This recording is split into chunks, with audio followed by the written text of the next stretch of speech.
Desperté en plena oscuridad. No supe dónde estaba. Luego entendí. La cueva. Un movimiento brusco en la oscuridad, como si algo se desplazara sin que pudiéramos verlo. El ruido se alejaba. Iba en dirección a la poza de agua. Entonces lo oímos. Algo cayó al agua.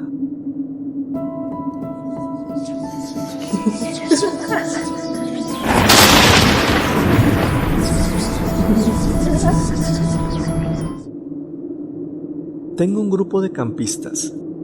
Nos dedicamos a esto por gusto. Llevamos muchos años saliendo a la montaña. Las veredas, los caminos de tierra, la noche cerrada.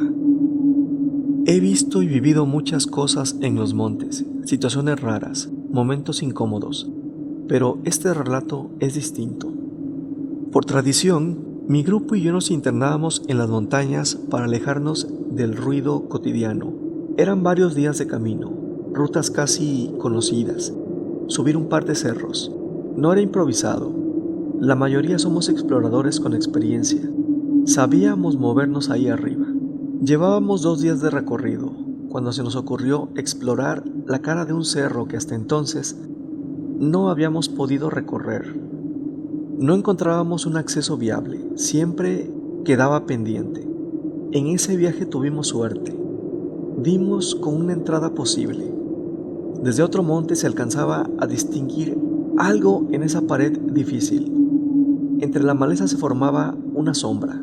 No era clara, pero tenía forma. Parecía una cueva. Con cuidado, el grupo se organizó. Avanzamos despacio hacia esa entrada. La tarde empezaba a caer. El sol ya no iluminaba parejo.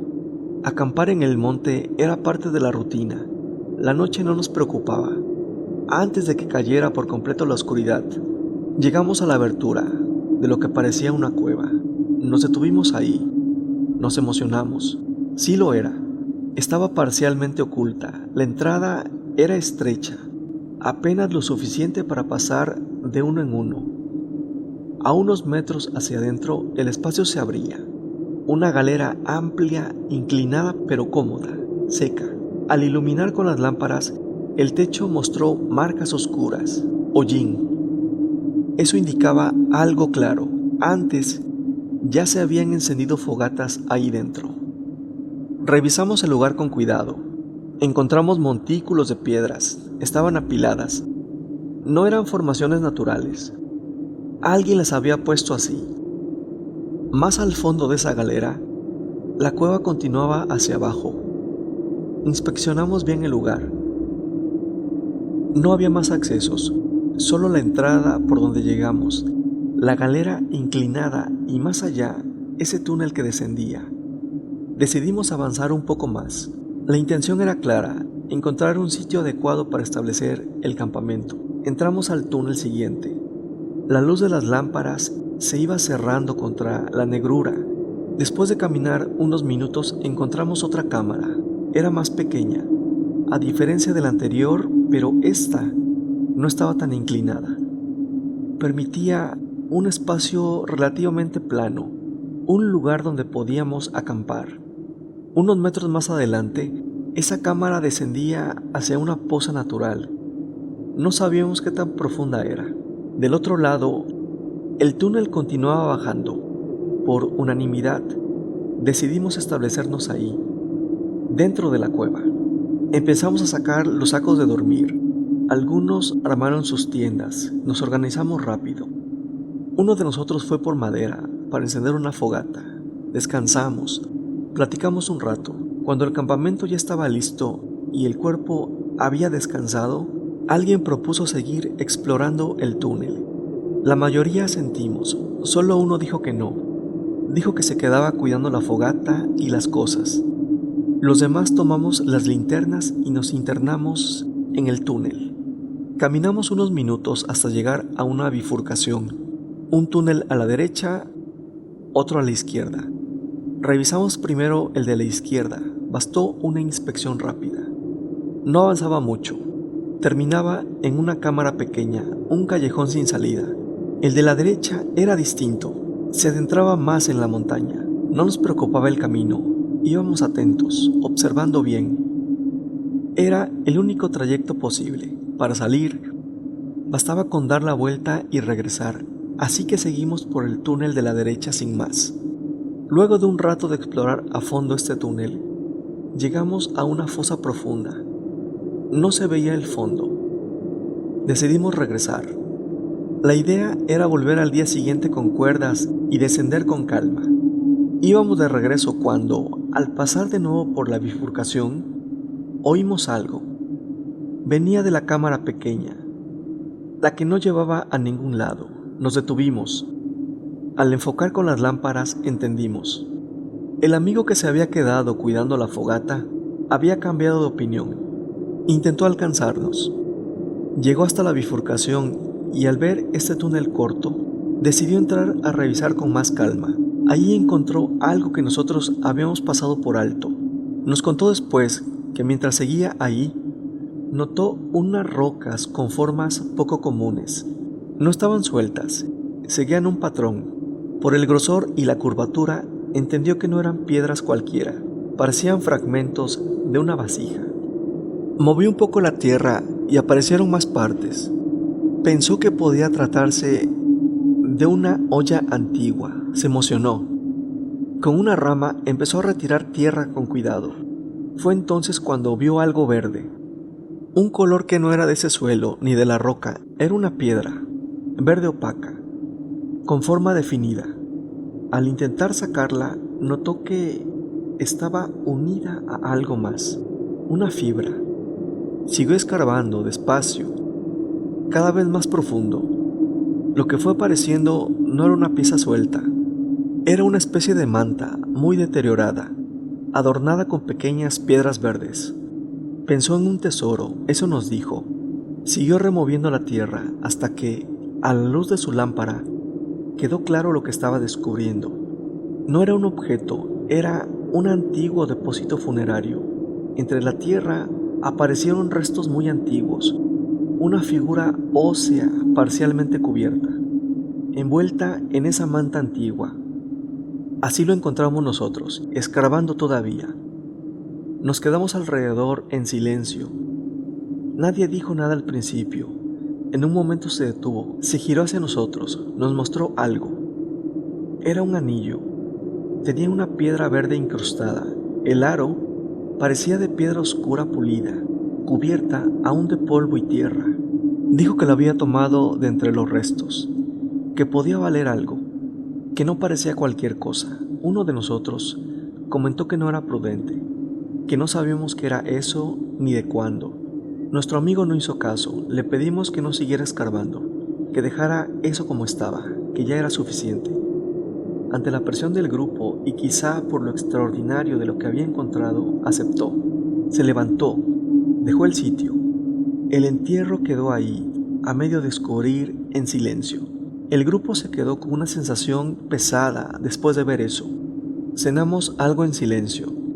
El cansancio terminó por imponerse. Decidimos dormir. Nuestro amigo, el que había tomado el anillo, fue hasta la poza de agua.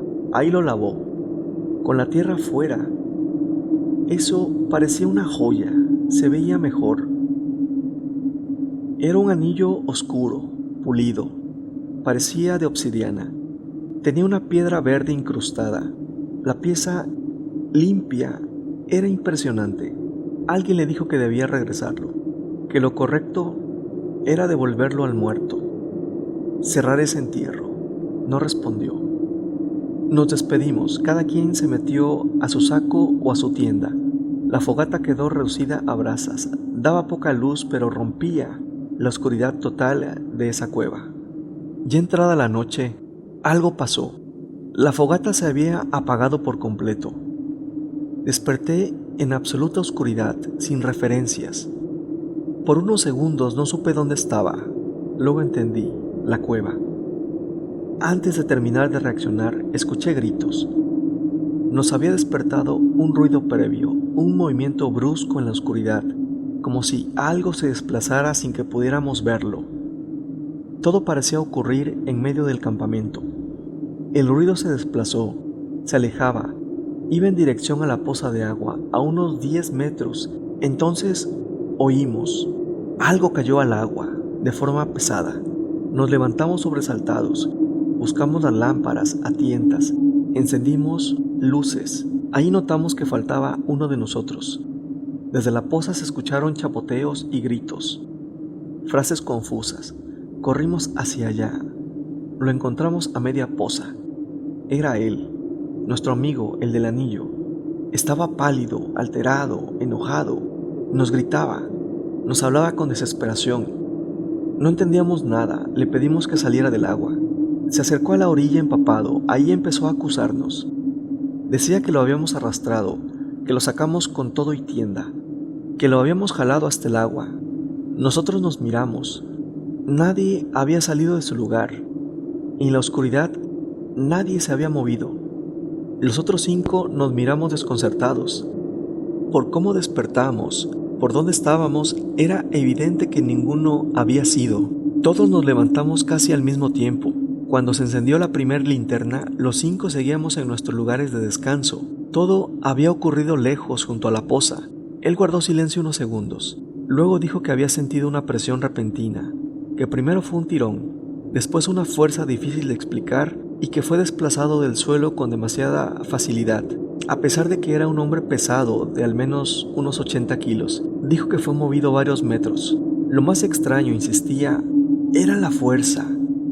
Esa fuerza lo levantó con mucha facilidad y lo lanzó a la poza varios metros, todavía enredado en su saco y la tienda. Nos dijo.